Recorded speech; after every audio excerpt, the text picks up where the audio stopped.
Welcome to the Inside Carolina podcast. I'm your host, Tommy Ashley. This is a special edition of the 40 Club. We are sponsored by Johnny T-Shirt and JohnnyT-Shirt.com.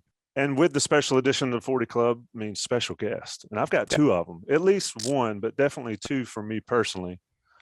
And I'm going to kick it to the first one. Sherrell McMillan and I have not done a show in quite some time. Joey Powell has taken over my role as Sherrell's partner. So Sherrell, I'll let you introduce the true special guest that we have today. Yeah, so I think special is the right word. This is a woman who has done a lot in a short amount of time in collegiate athletics and now for USA basketball. So our guest is Jennifer Lynne Williams. Old heads might know her as JT from when she played at UNC. She played for 4 years at Carolina, was a team captain for 2 of them. Is that right? Yep. Yeah. And I see her as kind of like a bridge between really great eras of UNC women's basketball, kind of the Coretta Brown, Nikki Teasley, LaQuanda Barksdale crew. And then she kind of bridged into what would become eventually the Ivory Latta years. So to me, she like has her hand in both kind of the old school UNC women's basketball team that was so good. And then the one that went to, I think, 2 Final Fours in consecutive seasons. Right now, she is the Chief Development Officer of the USA Basketball Foundation, and she started that role in July. So I think that's where we wanted to start. Can you kind of tell us how that came to be? Before we go there, she was also an athletic director at Alabama State University for 3 years. Is that right? Yes, I was interim for a year and then 3 years. Yeah. So obviously, again, well-traveled, done a lot of things, but we want to start with your most recent role. Can you kind of walk us through that, how that happened and kind of what you do? Yeah, so well, thank you all for having me. And so with my role with USA Basketball, it just kind of came out of nowhere, to be honest. I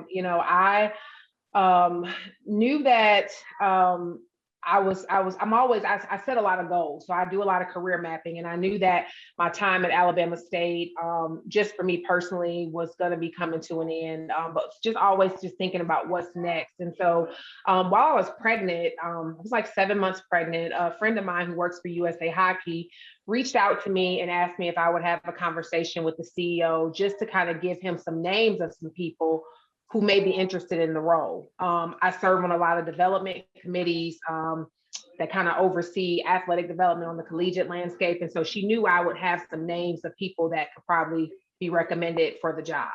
So I agreed. Myself and the CEO had a very casual conversation. It was super organic. Just through our conversation, we knew a lot of people in the same circle.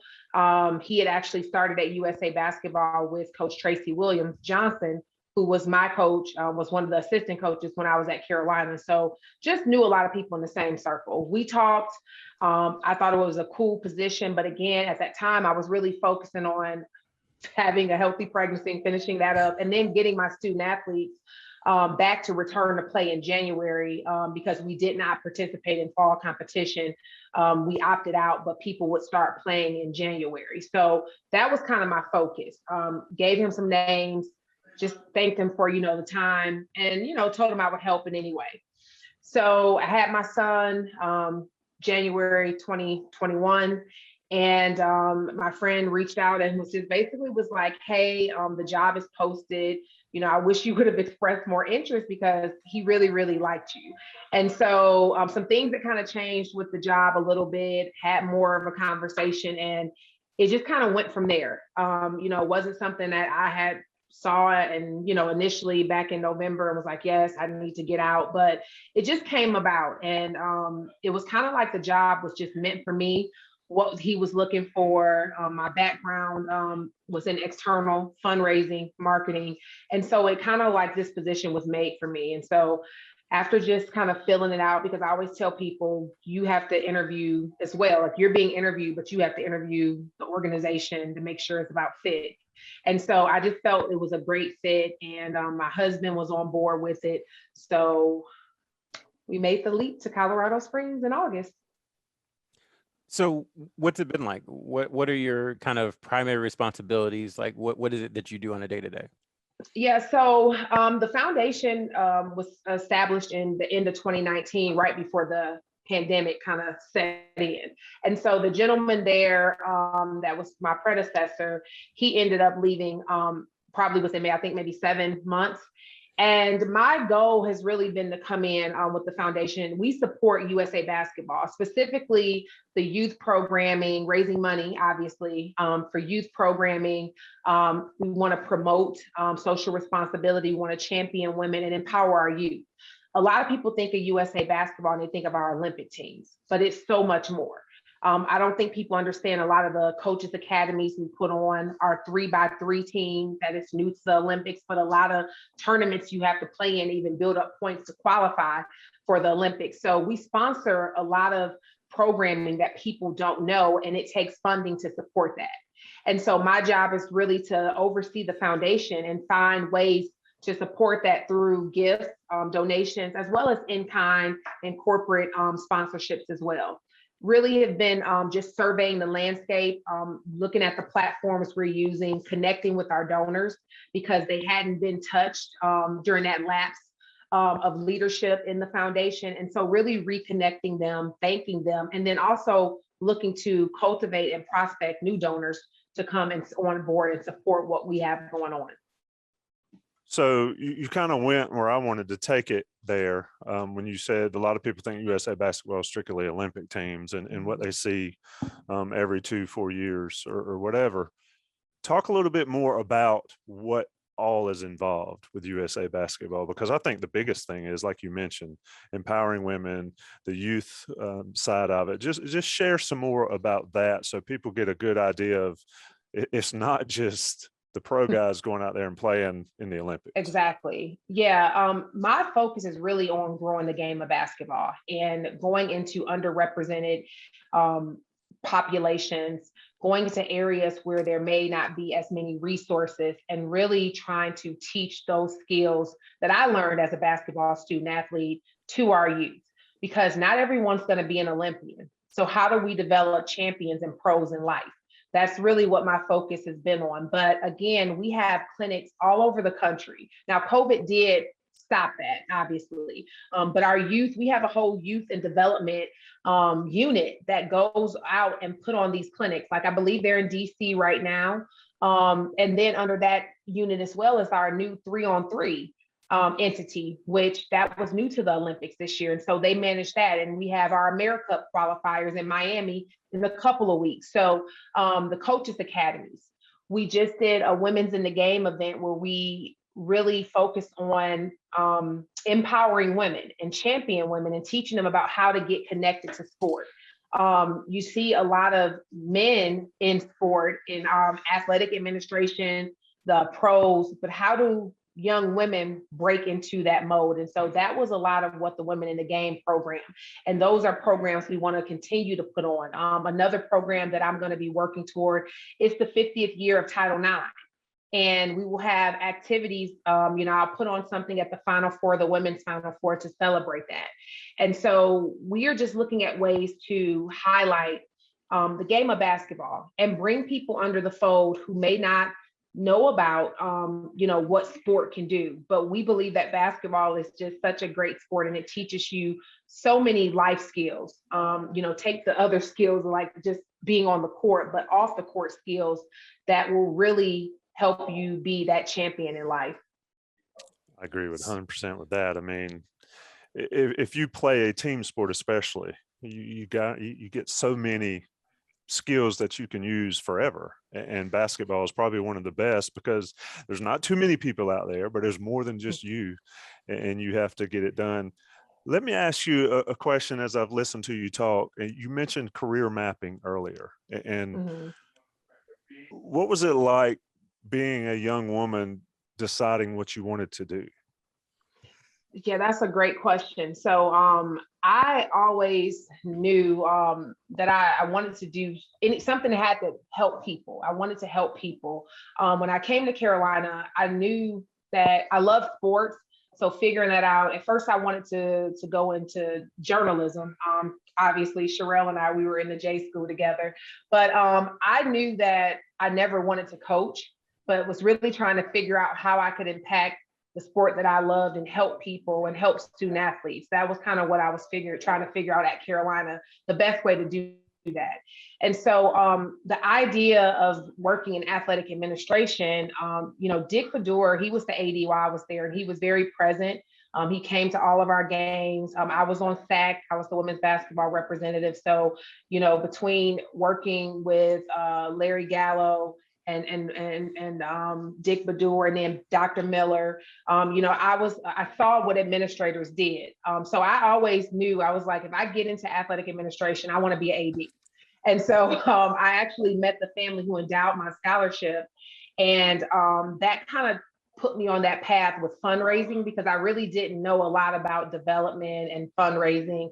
And then through the Rams Club, we used to have a banquet, and I don't know if they still do that, where you can meet the donors and then folks who have endowed, if you're one of those endowed a scholarship.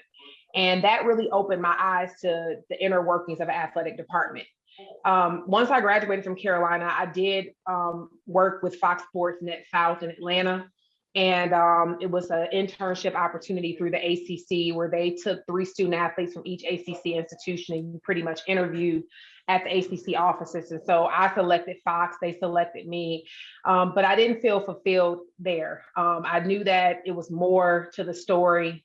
People, tell you, oh, you're so great, you should stick to it. But internally, I just felt like I just wasn't happy doing that in that role. So I had a scholarship through the WBCA. It was the Robin Roberts Sports Communication Scholarship. And I always wanted to go to a historically Black college and university. And so I knew that I was going to use that postgraduate scholarship to go to an HBCU. And I was familiar with North Carolina Central because it was literally right up the street from Carolina. And I had some friends who went there. And so I ended up going to North Carolina Central. But to say all that is that I really focused, when I decided to step away from television, I really focused on kind of my mapping of how I would get to that ADC. And to me, fundraising and going through the external route was going to be the fastest way for me. And even though there wasn't a lot of women, especially women of color, that was in fundraising roles, that was external marketing, I felt like that was something that I could break that barrier and have success doing, just with my skill set. And so that was kind of how I got locked in on the route that I wanted to go through, which was development, fundraising, and then ultimately being an AD. So I wanted to go back just a little bit. You talked about basketball, and you want to show people, especially young girls, young women, what it can do for them and what it can do for their life, and how their life can change through basketball. This is a very high level answer, and I'm putting you on the spot, but tell me how just being involved in basketball for all these years has changed your life. Oh, that's a great question, Sherrell. It's really instilled confidence, a lot of confidence in me. I was always a confident kid, but it just took it to a whole nother level. When you can go out there and have success despite obstacles and, just hardships, it really teaches you resiliency, and it teaches you something about your character. And I tell people all the time, if it wasn't for me being a student athlete, a basketball student athlete, I wouldn't have been able to lead a Division I athletic department during a pandemic. And, the skills I learned, perseverance, hard work, just resiliency, never quitting. Those are all skills that came through basketball. In order to be the best, you got to work the hardest. And I wanted to be the best basketball player. And so I was always in the gym, but it taught you how to flex and pivot. COVID taught us that we have to be flexible and be able to pivot. And so those are all skill sets I learned, not to get frazzled under pressure. I tell them, never let them see you sweat. People would never know some of the things that I was dealing with as an athletic director. One of few female Division I athletic directors in the Deep South. It was hard being a woman and being an AD in a leadership role in the Deep South. And it's probably anywhere, but I'm gonna say specifically in the Deep South. And so, but we still had success. We won 43 championships while I was the athletic director at Alabama State. We won the Commissioner's Cup, which is given to the top team in the conference 6 years in a row, 3 out of my 4 years at the helm. And so, all of this I attribute to just being a student athlete, the competitiveness. I don't like to lose. A lot of people know that. But if I do, when I do lose, I'm gracious with it, but I don't like to lose. And so I feel like I instilled that in my student athletes and my coaches. And that's why we were so dominant when I was at Alabama State. So I want to take you back to, let's say, March 9th, 2020. That's when my youngest daughter was born. So that is 2 days before the NBA shuts down. Tell me how much different the world was, as that week started and everything seemed okay, and then the world changed in, a couple of days. How did you, as an athletic director, start to process everything and all the changes that you would have to make over the next year? Yeah, it was a lot because just the week before I was in Texas, I was in Houston for our last basketball contest before we went to the conference tournament. And so you kind of was hearing the rumblings internally before it got announced publicly about conferences shutting down their basketball tournaments. But my immediate focus shifted to my student athletes. Once I kind of everything was set in stone that we would not be playing, I had emergency meeting with our coaches, and I instructed them to get on the phone and contact and have, get their kids to make sure their student athletes were okay. Because, you work so hard as a student athlete, and then to have something just taken away from you, that's hard to process as an 18 to 21-year-old. I mean, it was hard to process at my age. So, but as adults, we have to be strong. And so I wanted my coaches to make sure they contacted our student athletes. And then it was going into our campus shutdown. So how do we get our kids home safely? I'm at an institution that's a limited resource institution. It's not like Carolina, a lot of first generation college students. And then I have a lot of international students, and the borders were shut down. So making sure they were safe. So it went into planning mode. But again, as one of the skill sets of being a student athlete, you know how to flex, you know how to pivot, and you're cool under pressure. And so I had an executive staff. We got everything together. We figured out, how to keep our international students safe, those who could not get home, how to provide support for them and our coaches through counseling and just making sure they understood that their mental health matters and that we were here to talk to them. So it was crazy, but we managed, and all of our student athletes were able to get home safely. Those who weren't, we were able to have housing on campus, and the NCAA did provide for grants to use grant money to be able to take care of those students who didn't have a place to go. Do you think people truly understand how trying a time that was for everybody, from the athletic directors, but especially for the students, athletes? Do you think people understand that? I don't think so. I really don't. And I had to take it back to, I don't know how I would have responded as an athlete during that time. Our student athletes who went through the pandemic are just so resilient. It's been hard. And, especially I think about my spring sports, to have their seasons just completely taken away from them.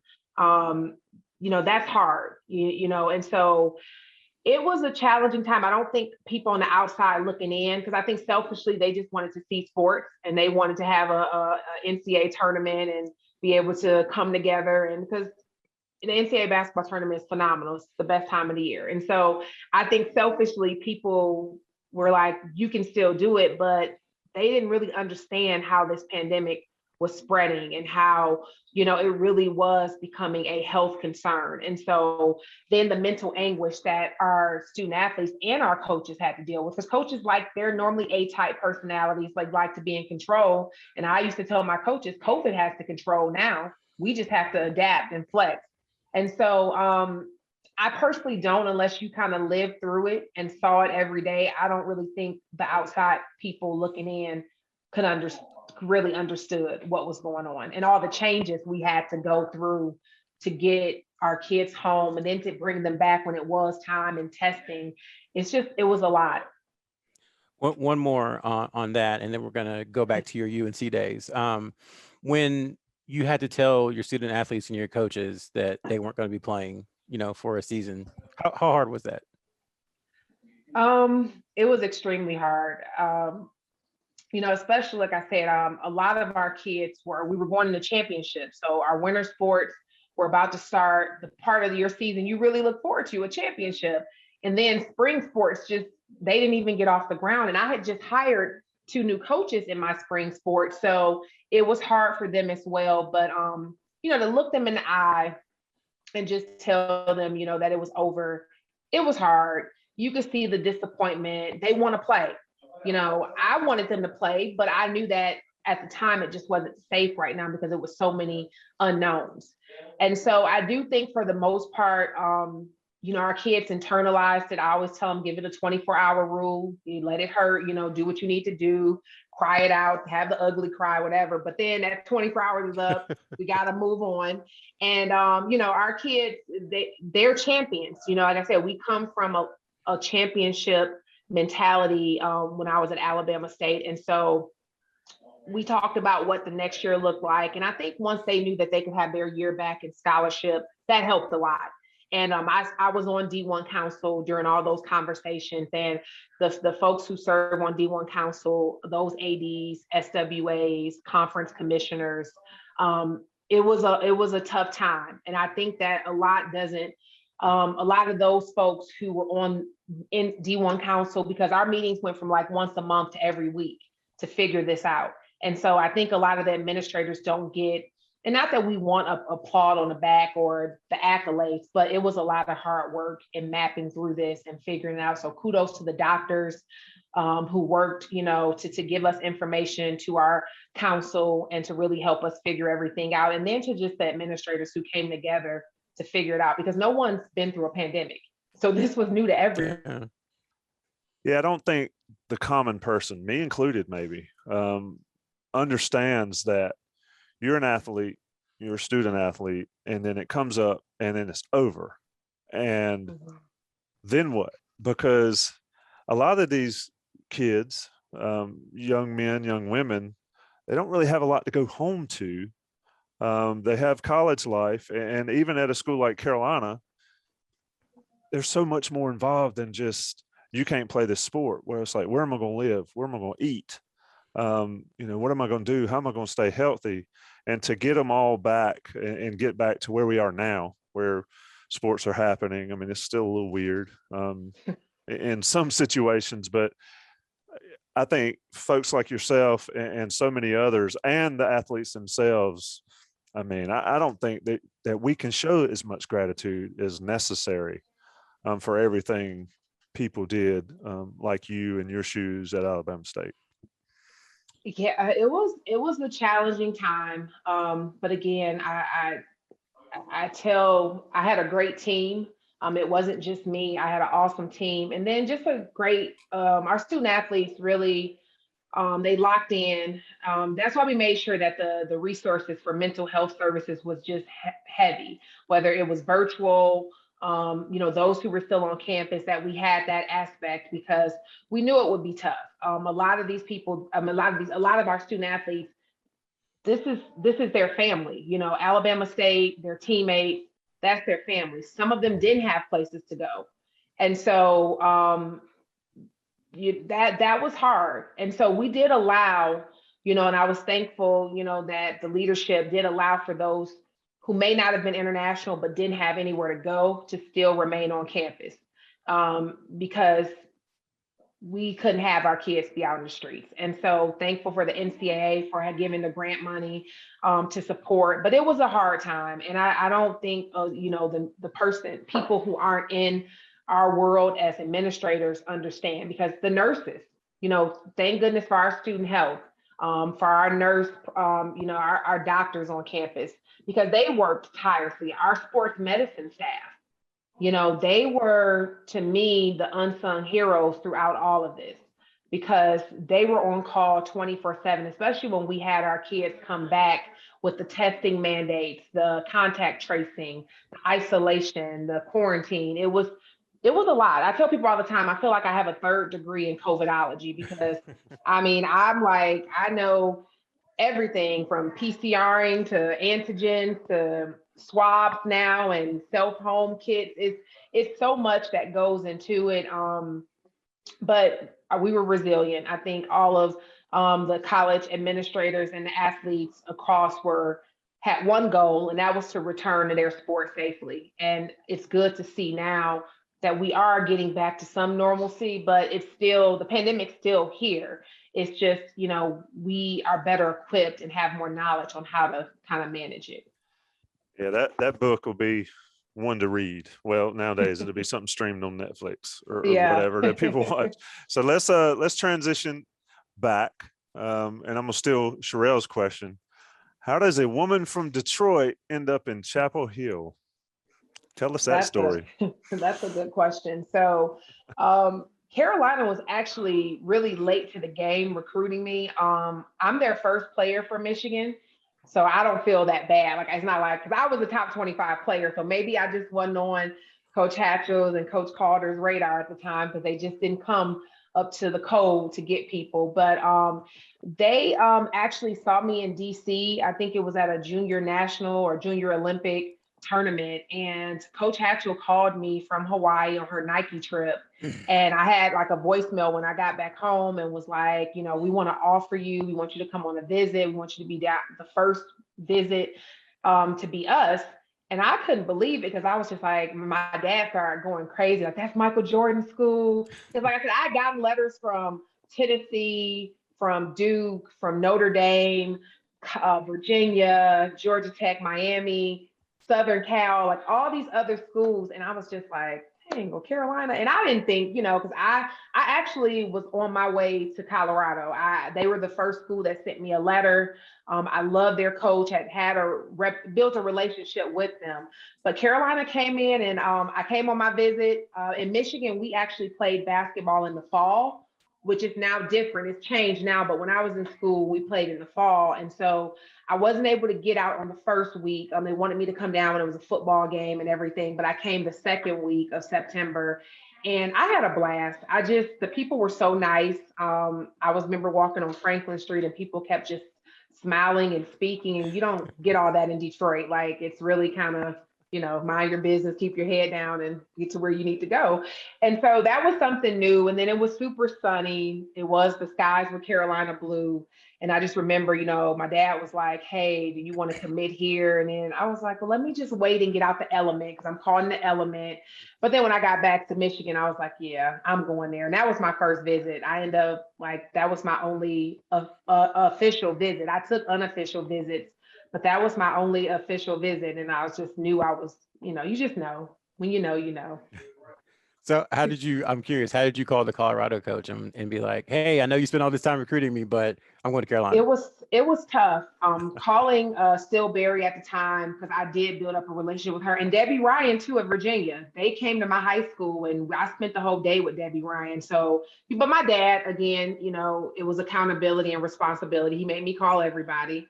And but to me, that teaches you how to step up and have tough conversations, which helped me be an AD. And in my administrative role, it was hard, but they thanked me and it was a respectful exchange. And they told me that if things didn't work out at Carolina, I was always welcome to transfer to Colorado. And to me, I thought that was classy. And so, yeah. And now you're in Colorado. Yeah, you I know. I said, it's crazy how the universe works. And let me tell another story. So I remember when Still Berry actually came to my home, she told my parents, myself, that in 2003, that NCAA tournament, they were going to host whatever teams came out there was going to have a hard time breathing. And they would make it out of that section, that region. So Carolina ended up going out there as one of the teams. We were the 3 seed. Colorado, I think, was the 6th, and Colorado ended up beating us. So I lost to Colorado in my last game. Yeah. Yep. I know, right? It works. It comes around. They tell that story on tours when you go on campus, that Phillips Hall is based upon building at the University of Colorado. So there's some linkage there too. So I hadn't heard that story, Sherrell. I didn't know that. I used to give tours, so that's one of the things. Okay. If listeners, if you hear this and I said it wrong, please correct me. But I'm pretty sure Phillips Hall was designed after a building at the University of Colorado Boulder. So there you go, random Carolina campus trivia. So So tell me, what was the highlight, or give me some highlights from your Carolina basketball career? Some of the things that, I won't say how long ago it was, but some things these years later that you remember now. But when I joke on her, I'm joking on myself too. So Yeah. Well, I mean, I was a little bit before y'all, so I mean, come on, man. Oh my gosh, so many memories. I'm just gonna say, I'm glad we didn't have Facebook. Like Facebook came out just like our last year at Carolina, but all these social media, I'm glad that we did not have that when I was in school. But some memories, I thoroughly enjoyed. We took our international trip. We went to Australia. So that was just, and we got to fly like first class there. And it was amazing. Like we were there for 2 weeks, just a great time. Just being with my teammates, we had a fun group. Just we knew how to have a good time. Had a good mix of people, and then around the other athletes, that was our family. We hung out a lot with the football team, men's basketball, obviously, volleyball. We all shared Carmichael together, and softball. So the camaraderie and the support. I'm in the track team. I remember I could not make my mile, and Coach Hatchell had the rule, like, if you don't make your mile, you don't play. And so they didn't tell me that on my visit, because I would have been running some miles in Michigan, because I just don't, that wasn't my thing. And so I remember the track student athletes, they were out there supporting us and helping us run, and giving us tidbits on, how to, make the mile. And so it's things like that people don't see, that support. And, going to obviously the NCAA tournaments was a fantastic experience. And just, the sport, like, while I didn't like practice. I mean, we had some funny moments. I love the games, you go out there, especially our games against Duke, obviously. Always good games. I think they blew us out one year in Cameron. It was like a snowstorm. I'm blaming on the snowstorm that came in. But we always Why'd y'all show really, up? Wait a minute. Why'd y'all even go over there? I don't know. We should have just said the ice on Ain't make 55, 54. We couldn't make it. But it was just always heated competitions. And I miss playing the game. Like that, the games were just phenomenal. I can't even experience, like, just put it in words. Like going into Cameron, even for the women's game, it's crazy out of control. And NC State, I remember them playing the Smurf song on the PA when we were warming up, and they just take it to another level at NC State, but that's a whole nother conversation. But I love my experience. It's hard to just pinpoint one thing, but everything was great. What was your record against Duke? Okay, so I'm gonna say that we won once against Duke. Some teams didn't win at all. We won my freshman year, senior day against Duke, but then we lost to the ACC tournament against them all my years. We made it, and we end up losing. And my junior year hurt because we were up.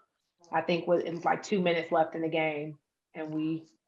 Was that the one? Was that the one on Martin Luther King Day? No, this was at the ACC tournament. Oh, it is. Okay. Yeah, gotcha. this was. Okay. Yeah, and we just, we thought we had it, and that one hurt. So would you say those are? And I'm sorry, Sherrell, I'm bad for this. I told you I wing it. No, you're good. What was the toughest part about being a student athlete at Carolina? Whether on the court or not, preferably not, because I'd like to know. Yeah, that's what I was. Hard being. Okay, for me, I think I'm gonna say time management, and I'm gonna say, but for me, I was okay with it because my high school prepared me a lot for that. But I did see a lot of my teammates struggle with time management because so much was required of us to practice. We did, and then not going home too. It wasn't like, okay, we had to be there in the summer. Like, you didn't have to, but you kind of had to. Especially if your grades, if you need to catch up and make sure, you were eligible, and you needed some courses in the summer and then to train. So those who were homesick, I think I was the farthest away. That was hard, not being able to get to my family as much, not being able to go home for Thanksgiving. I don't think some people realize, going to teammates who may be closer because you had to turn back around, we're in season. Not being able to stay home extended periods of time for Christmas, just some of the sacrifices that you had to make, especially if you weren't local. That was hard for me. And then sometimes, it was internships, being in the J school in Sherrell, it was things that we couldn't do as student athletes because it conflicted with our athletic, life and what we had to do for our athletic requirements. So that was hard, especially when you knew, like me, I was a realist. Like I knew that if I went pro, it wasn't going to be for years. So I had to, I wanted to take some of these internships and different things, but it just, you couldn't do it really because of the schedule. So I see you have on your Hoop Five shirt, and for those who don't know, well, I'll let you explain it. But the Carolina men's basketball team talks about family. That is their thing: family, family, family. I think it was born from Coach Smith, and through Coach Guthridge and Doherty to Coach Williams, and now to Coach Davis. Can you tell me about the women's side of that, and how you all are like a family, and how, if she has, how Coach Banghart has kind of kept that going? Yeah, so Hoop Five, that's what we say, that's our saying. That's our organization now. We actually have formalized Hoop Five where we have a board, and I'm part of that board. Myself and my teammate Tiffany Tucker, we actually have a page on Facebook, which has helped us kind of stay in touch. It's an alumni page. And we worked very closely with Coach Hatchell and her staff, obviously, because we all of us had played for her, and Jennifer Alley too. Some of her players are part of Hoop Five too. And I actually worked for Jennifer Alley, who was the coach before Coach Hatchell. So that was kind of a bridge there. Courtney has definitely worked to keep that relationship. We have had Zooms where we've gotten a chance to interact with the current student athletes. It really, to me, is what the players make it in terms of being a part of the current staff and connecting with that staff and those players. But Courtney has definitely worked with us. Tori is no longer with the program, but that was kind of our liaison to Hoop Five. She just left this, I think, last year, but now we're working, I believe, with Megan. I just got an email from her about our Alumni Day. So they do recognize the importance of keeping the alums engaged and involved. And Hoop Five is our way of just that bridge. It's the alumni group. I wish a lot of us were more local, who could get back and kind of talk to the players now. I was on campus back in May, and I had a chance to stop by practice and ran into Paris Key, Rashonda McCants were there. They thought we planned it, but we just were on campus and stopped in. And so Coach Banghart was really gracious. We were able to watch practice. We talked to the players afterwards, took pictures. They let us sign the alumni wall. So they have extended, and they understand the need to keep the alumni connected, because you never know how that can help your pipeline. And as a player, I used to love seeing the alumni come back, seeing Marion Jones come back, Tracy Reed, Chanel Wright Green, just seeing them in the stands and come back for Alumni Day. To me, that it helped, it helped you have that connection with those alums once you got out and you could ask them questions about life after the collegiate landscape. I'm gonna ask a fun question. Yeah, go ahead. Do you have a deep question or a fun question? No, go ahead. Let's be fun. I'm stealing your questions again. What was your favorite place in Chapel Hill to go eat? And is it still there? Because God, it's changed so much. It's changed a lot. So Spanky's was one of my favorite places to eat. And I love Sutton's. I mean, Sutton's is obviously, I went there when I was back in May too. So that was like, but if we had a little money and that we were going to spend a little bit, we were going to Spanky's because they had some really good baby back ribs and mashed potatoes. And so we used to go there a lot. Yeah. I mean, obviously timeout after you got out of Players and Treehouse or Gotham or Avalon. But I really didn't eat that because I'm sorry. I may be the only person that doesn't think timeout is all that great. So don't. At like 1 o'clock in the morning, though. At 1 o'clock in the morning. After a long night. I mean, I guess, yeah. But then you wake up the next morning like, what the heck did I just put in my stomach? So I would rather just suffer through. I used to like Miami Subs too. And I don't think that's there anymore either. So yeah.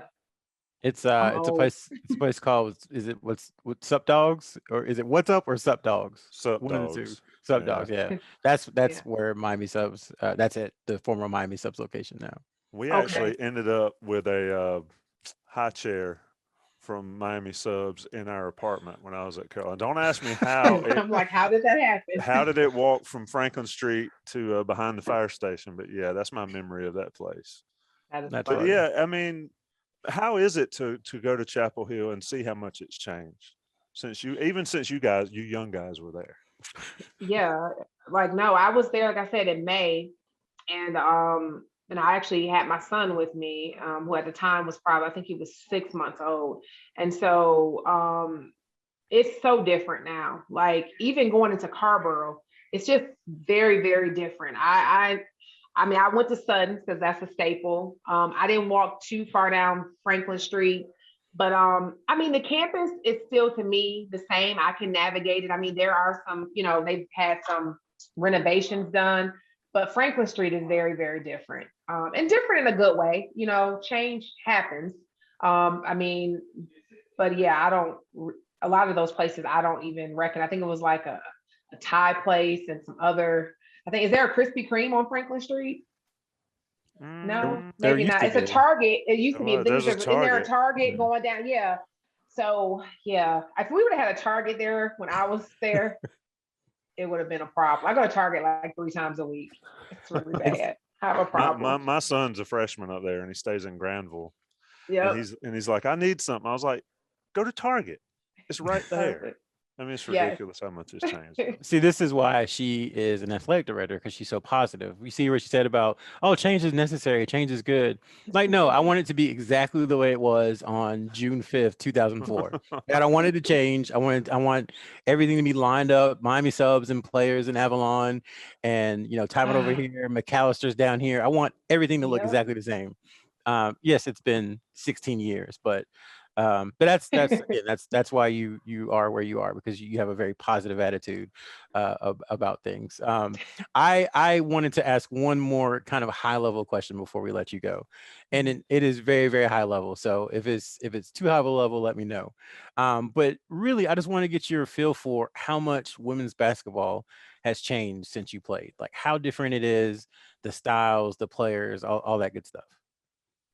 Okay, so it's a lot different. I'm gonna just talk about appearance. We wore baggy shorts. I looked at my Letterman's jacket. I just brought it out because I'm coming back to Carolina next week for homecoming. And I had my jacket. I'm like, why did I get this thing so big? And I was a much smaller then. And I'm like, this is like a football play. It's like an XL in men's. Like I feel like a medium in sweatshirts and stuff in men's. I'm like, why would I do that? And then I looked at our uniforms. Like I was wearing those like practice shorts. I wore those while I was pregnant. And I'm like, why did I have these shorts this big?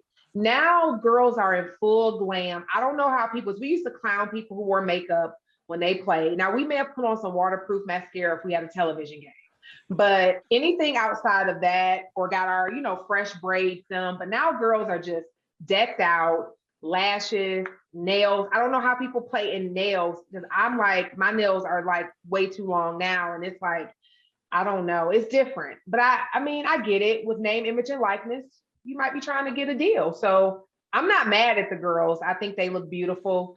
But it's definitely different. The rolling of the shorts that look like diapers, I can't get with that. I can't. You can wear little shorts, but you don't have to tuck them in. Like that's too much. But it's different. I think the style you're seeing more. I was a short post player. I think girls are more versatile now, who are taller.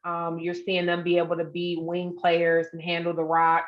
Not really in the traditional roles. But outside of that, I think it's pretty much the same. It's good to see that people are coming out to games, and that the popularity is growing, because I did, I go to the Final Fours, and I really felt like the women's Final Four was better than the men's this past year. So we'll see. We'll see what happens with Minnesota and New Orleans. What do you think the women's game can do to build more viewership, interest from because there's still a big set of folks that are just like women's basketball is boring. I mean, Right. so how does the game change that? Because I actually think when it's being played well, it's more pure basketball rather Yep. than just a bunch of guys that can run and jump and dunk. How does the game get more followers? Yeah. General followers. I think the dollars have to be invested in the sport. I mean, that's coming out now with the NCAA gender equity report. You have to, it takes money to make money, and so you got to pour the same amount of resources into what you're doing for men's basketball. It makes no sense that women's basketball is just not being branded as March Madness. The availability, because we were even talking about the brackets. Like you see the men's brackets all the time, but you don't really, you got to go search to find the women's bracket to fill out. And so I think that the relationships, I think people have to do a better job of telling the narrative behind some of the women's story, because again, those women typically are going to be there for 4 years, where a lot of the men are one and done. So you can really develop a rapport, a relationship, and getting those ladies out in the community. I think that helps too. You do see areas, I feel like it's definitely grown from when I played, the fan base. And even when I was working, my initial working at DePaul in the Big East. Now you saw Notre Dame has always bought fans. UConn has always bought fans. Tennessee, you have those fan bases who really show out for women's basketball. But I think now more people are getting behind it because it's fun, and then making the atmosphere.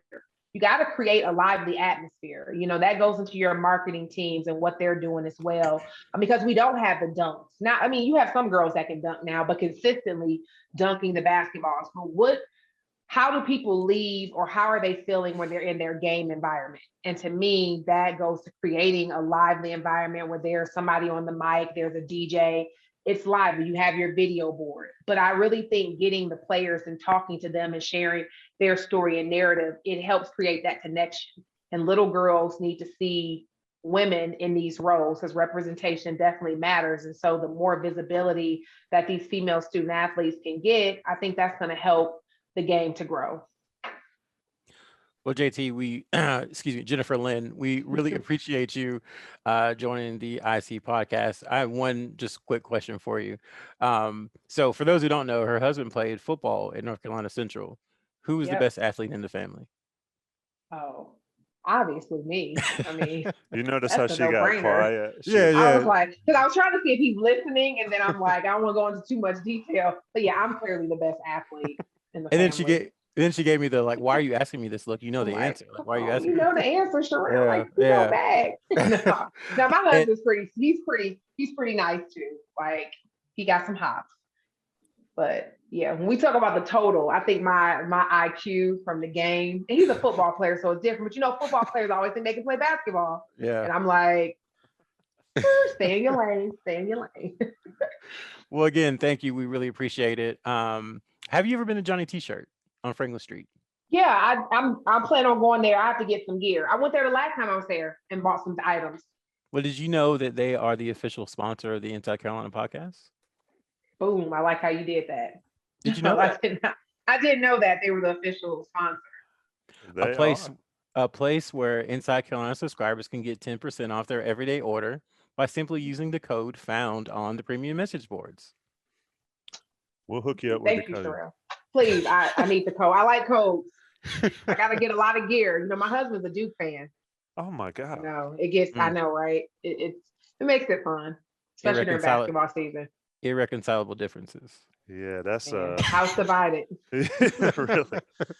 Well, like Sherrell said, I appreciate you taking time to join us. It's been an enlightening and fascinating conversation with me. I could talk forever about this stuff because, I interviewed a young lady earlier in my real life, and she's early 20s. She knows what she wants to do, and she's trying to get there. And I could see her following a very similar track in her field as you followed to get towards the top of it, really, to be honest with you. And it's been great to talk to you. I appreciate it. And like Sherrell said, we're sponsored by Johnny T-shirt, johnnytshirt.com. And, if there's anything we can do for you, certainly let us know. But thank you so much. I appreciate it. Thank you guys for having me. And I'm glad we were finally able to get a time. Thank y'all for being flexible. So I appreciate it. Always. Thank you much.